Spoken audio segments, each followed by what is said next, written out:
For 8 Indian officers is what we're learning. Now, amid the Israel-Hamas war, Qatar charges 8 Indian Navy veterans have been sentenced to death by a Qatar court has announced the death penalty for 8 Indian nationals. दोस्तों 26 अक्टूबर की शाम को Qatar से एक अफसोसनाक खबर सामने आई जब वहां की एक निचली अदालत ने 8 एक्स इंडियन नेवी ऑफिसर्स को सजाए मौत सुनाई, जिस फैसले को इंडिया और फॉरेन मिनिस्ट्री ने डीपली शॉक्ड माना है और कहा है कि इस मामले को हम ऊपरी अदालत तक ले जाएंगे और इस केस की फुल कॉपी कतर से डिमांड की है, लेकिन कतर ने अभी तक copy of court ruling provide नहीं किया है। ये नेवी ऑफिसर कौन है, इन्हें यह सजा क्यों दी जा रही है और इंडिया इस मैटर में क्या स्टैंड ले सकता है, सब कुछ जानेंगे आज की इस वीडियो में। बने रहिए आप हमारे साथ। आप देख रहे हैं द वाइट टीवी, मैं हूं आपके साथ वसीम।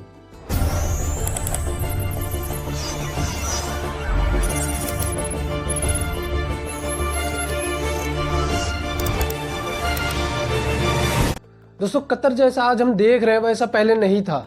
1939 से पहले कतर भी अरब देशों की तरह गरीब कंट्री था, जहाँ के लोग पीएल हंटिंग, फिशिंग यानी समुद्र से मोती निकालना, मछली पकड़ना और जानवरों का पालन पोषण ही उनकी इकोनॉमी थी। लेकिन 1939 में कतर में नेचुरल गैस और ऑयल रिजर्व मिलने के बाद कतर में बदलाव आया। आज उसी बदलाव की वजह से बड़ी बड़ी बिल्डिंग, लग्जरी कारें और कतर एयरवेज जैसी फ्लाइट हमें देखने को मिल रही है। यही नहीं, कतर ने 2006 में एशियन गेम्स को भी होस्ट करा था, अभी 2022 में फीफा वर्ल्ड कप को भी होस्ट किया था और कतर 2030 में दोबारा एशियन गेम्स की मेजबानी करेगा।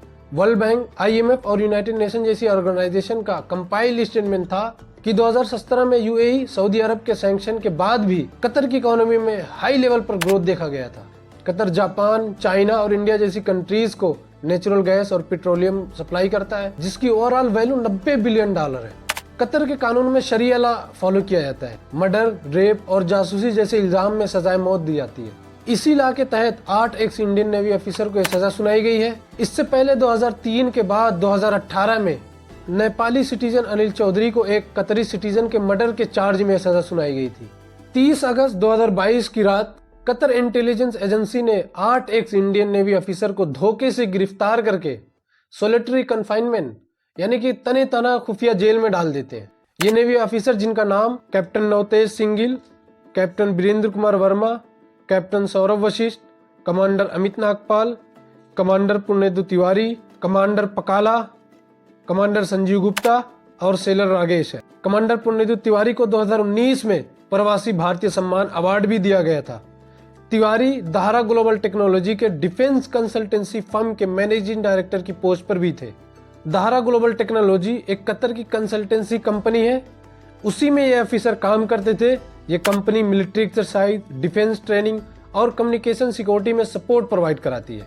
इन ऑफिसर के साथ कतरी नेशनल को भी अरेस्ट किया गया था, लेकिन उसे आगे चल के छोड़ दिया जाता। गिरफ्तारी के 1 महीने बाद कतर इंटेलिजेंस एजेंसी ये डिस्क्लोज करती है कि ये कतर की कॉन्फिडेंशियल सबमरीन प्रोग्रामिंग को इजराइल के साथ शेयर करती। ये मामला हाईलाइट में जब आया जब पुण्यदु तिवारी की सिस्टर मीता भार्गव ने 25 अक्टूबर 2022 को इसको ट्वीट। कतर में 26 लाख की आबादी है, जिसमें 8 लाख इंडियन रहते हैं। दोहा में इंडियन एम्बेसी होने के बावजूद ये 8 एक्स इंडियन नेवी ऑफिसर 2 महीने से गायब थे और किसी को इसका पता भी नहीं। 25 अक्टूबर को जब ये ट्वीट सामने आता है तब जाकर इंडियन गवर्नमेंट इस पर एक्शन लेती है और छानबीन शुरू कर देती है। आज जब हम विश्व गुरु बनने की तरफ आगे बढ़ रहे हैं तो क्या वजह है कि पिछले 14 महीने से ऑफिसर जेल में बंद थे और उन्हें बेल भी नहीं दिला सके। तब से लेकर आज तक हमारी सरकार सिर्फ यही जवाब दे रही है कि हम कतर और उनके अथॉरिटी से टच में हैं और कोई ना कोई बेहतर सोल्यूशन निकाल लेंगे। फैसला आने के बाद सरकार तो शॉक्ड है, लेकिन सवाल है कि सरकार स्ट्रॉन्ग इंडिपेंडेंट फॉरेन पॉलिसी और विश्व गुरु का डंका पीट रही है, लेकिन कतर जैसी कंट्रीज से हम अपने ऑफिसर्स को इंसाफ नहीं दिला सके। सोशल मीडिया से लेकर अपोजिशन सांसद तक इस मामले की सीरियसनेस पर सवाल उठाते रहे, लेकिन लगता है कि हमारी सरकार ने इस मामले को सीरियस ही नहीं लिया और आज हमें ये दिन देखना पड़ रहा। केस की सेंसिटिविटी का हवाला देकर कतर अथॉरिटीज ने भी इस मामले को ज्यादा डिस्क्लोज नहीं किया है और अभी तक कोर्ट में हुई हियरिंग की कॉपी भी इंडिया को प्रोवाइड नहीं किया। ये ऑफिसर कई बार वहां की अदालत से बेल की दरखास्त करते हैं। मार्च 2023 में इस केस का ट्रायल शुरू होता है। मई 2023 को दाहरा ग्लोबल टेक्नोलॉजी को शटडाउन कर दिया जाता है। 3 से 7 अक्टूबर के बीच कोर्ट में इनकी हियरिंग शुरू होती है और 26 अक्टूबर को फैसला आ जाता है। यहाँ पर हैरानी की बात यह है कि इंडियन ऑफिसर इंडिया के बजाय इजराइल के लिए जासूसी कर रहे हैं। यहाँ से बात और संगीन हो जाती है कि अरब कंट्रीज और इजराइल का, खासतौर से कतर का इजराइल से रिश्ते बहुत अच्छे नहीं है। अभी की इजराइल और हमास वार में कतर ने खुलकर इजराइल की मुखालफत की है और कहीं ने कि हमास का सपोर्ट करता नजर आ रहा है। और कतर पर पहले से इल्जाम लगता आ रहा है कि कतर इस्लामिक ब्रदरहुड के नाम पर एक्सट्रीमिस्ट और टेररिस्ट ऑर्गेनाइजेशन को बड़े पैमाने पर फंडिंग करता है। सऊदी अरब और जीसीसी के दूसरे मेंबर्स ने भी उस पर यह इल्जाम लगाया था और कतर और सऊदी के रिलेशन कई महीनों तक बंद भी थे। सऊदी ने कतर पर इल्जाम लगाया कि कतर हिजबुल्लाह और हमास जैसी ऑर्गेनाइजेशन को सपोर्ट करता है। हालांकि ये सारे इल्जाम को कतर ने सिरे से इनकार कर दिया। ये बात सच है कि 2006 के बाद कतर की इमीडिएट फॉरेन पॉलिसी ने एक इम्पोर्टेंट रोल अदा करा है। फॉर एग्जाम्पल 2006 में फिलिस्तीन में फतह और हमास के बीच कतर ने ही सुलह करवाई। सेकेंड, कतर ने ही तालिबान और अमेरिका के बीच भी सुलह कराई। अमेरिका और तालिबान के बीच जो पहली बैठक हुई थी वो कतर के दोहा में हुई थी। और अभी की इजराइल और हमास वॉर में जो समझौते की कोशिश हो रही है उसमें कतर एक इम्पोर्टेंट रोल अदा कर रहा है। कतर में रेप, मर्डर और जासूसी जैसे इल्जाम में सजाए मौत दी जाती है। यही वजह थी कुछ साल पहले मोहम्मद शफीक और उनीबा कुरैशी का केस याद होगा, जब उन्हें कतर की एक अदालत ने ड्रग्स के मामले में सजा सुनाई थी। लेकिन एनसीबी और इंडियन फॉरेन मिनिस्ट्री की हेल्प से कतर गवर्नमेंट को उनकी बेगुनाही के सारे प्रूफ दिखाए गए, जिसके बाद उन्हें रिहा कर दिया गया था। कतर और इंडिया के बीच जो रिलेशन है वो बहुत ही अच्छा है, लेकिन इस रिलेशन में कुछ टाइम के लिए सस्पेंशन और दरार पड़ता नजर आया जब BJP spoke person Nupur Sharma ने पैगंबर मोहम्मद साहब पर कंट्रोवर्शियल बयान दिया था, जिस पर कतर ने इंडियन एम्बेसडर को समन किया और अपनी नाराजगी जाहिर की, जिसके बाद बीजेपी ने नुपुर शर्मा को तो निकाल दिया।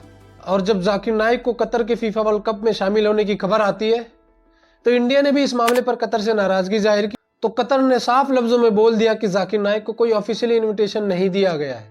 कतर इंडिया को एलएनजी और LPG gas, organic chemical, plastic export करता है जिसकी वैल्यू $15 बिलियन है। और इंडिया कतर को मिनरल फ्यूल, सीरियल यानी अनाज, प्रीसियस स्टोन एक्सपोर्ट करता है जिसकी वैल्यू $2 बिलियन। इसके साथ साथ दोनों देश एक साथ ज्वाइंट नेवी एक्सरसाइज और मिलिट्री एक्सरसाइज भी शेयर करते हैं।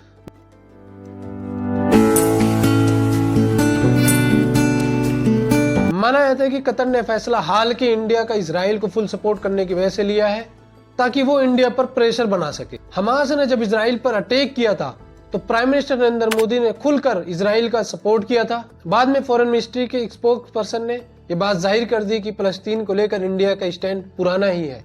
दूसरे नंबर पे यूएई इजराइल के बीच जो अब्राहम अकॉर्ड हुआ था जिसमें सऊदी भी शामिल था, उसमें एक इंडिया ने एक इम्पोर्टेंट रोल अदा करा था। अगर ऐसा हो जाता है तो मिडिल ईस्ट में कतर का अपना इन्फ्लुएंस कम हो जाएगा। तीसरे ये है कि अरब कंट्रीज सऊदी अरब, यूएई, बहरीन ने जब कतर पर टेरर फंडिंग का इल्जाम लगाया था उस वक्त इंडिया खामोश था।